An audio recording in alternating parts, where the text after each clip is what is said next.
When I was in grade school, we learned about the three R's: reading, writing, arithmetic.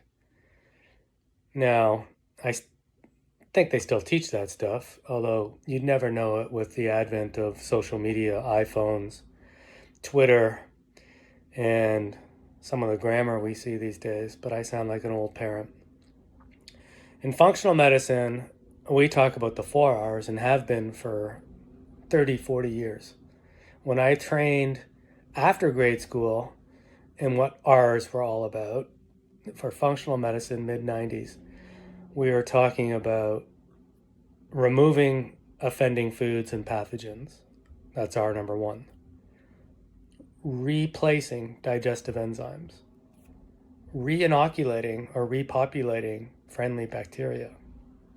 And repairing the gut lining.